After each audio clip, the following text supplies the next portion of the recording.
সুপ্রিয় শৌখিন মাছ চাষি ভাই বন্ধুগণ, আসসালামু আলাইকুম। আশা করছি আল্লাহর রহমতে সকলে ভালো আছেন। তো ভিউয়ার্স, বরাবর মতো আপনাদের মাঝে হাইব্রিড মাগুর মাছের নতুন আরেকটি ভিডিও নিয়ে হাজির হলাম। আজকের ভিডিওতে আপনাদের মাঝে আলোচনা করব হাইব্রিড মাগুর মাছ চাষ সম্পর্কে। অবশ্যই ভিডিওটি গুরুত্বপূর্ণ, সম্পূর্ণ ভিডিওটি দেখার অনুরোধ রইল। তো ভিউয়ার্স, আপনারা যারা নতুন চাষি আছেন, হাইব্রিড মাগুর মাছ চাষ প্রক্রিয়া জানেন না, অথবা কোথা থেকে হাইব্রিড মাগুর ক্রয় করবেন তা জানেন না, তার জন্য আজকের মূল ভিডিওটি দেখতে থাকুন। তো ভিউয়ার্স, এই হাইব্রিড মাগুর চাষ করতে হলে আপনার কোনো ধরনের পুকুর প্রস্তুত করার প্রয়োজন নেই। আপনারা যে কোনো নোংরা আবর্জনা পুকুরে মাছগুলি খুব সহজেই চাষাবাদ করতে পারবেন।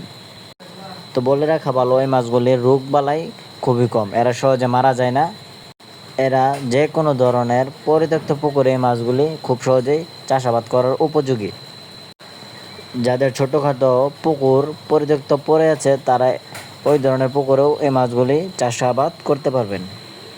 তো ভিউয়ার্স, আপনারা স্ক্রিনে দেখতেই পাচ্ছেন আমার হাতে যে পোনাটি আছে, এটি 4 ইঞ্চি সাইজের হাইব্রিড মাগুর মাছের পোনা। এই পোনাগুলি যদি আপনার পুকুরে চাষ করতে চান, তাহলে 3 থেকে 4 মাসের মধ্যে এই মাছগুলি এক একটার ওজন আসবে 1 কেজি প্লাস। আপনি চাইলে 3 মাস চাষ করে এই মাছগুলি খুব সহজেই বাজারজাত করতে পারবেন। অথবা মাছব্যাপী যে কোনো পরামর্শ পেতে আমাদের স্ক্রিনে দেওয়া নাম্বারে যোগাযোগ করতে পারেন।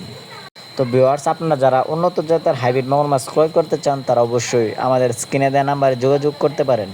আমরা সারা বাংলাদেশের 64 জেলায় এই মাছগুলি বিনামূল্যে হোম ডেলিভারি করে থাকি। তো আপনারা যারা আমাদের এই ইউটিউব চ্যানেলে নতুন দর্শক আছেন, তারা অবশ্যই আমাদের চ্যানেলটি সাবস্ক্রাইব করে রাখুন, এরকম মাছব্যাপী নিত্য নতুন ভিডিও পাওয়ার জন্য। আমাদের এই চ্যানেল থেকে আপনারা সবসময় মাছব্যাপী পরামর্শ এবং মাছের চাষের গাইডলাইন পেতে থাকবেন।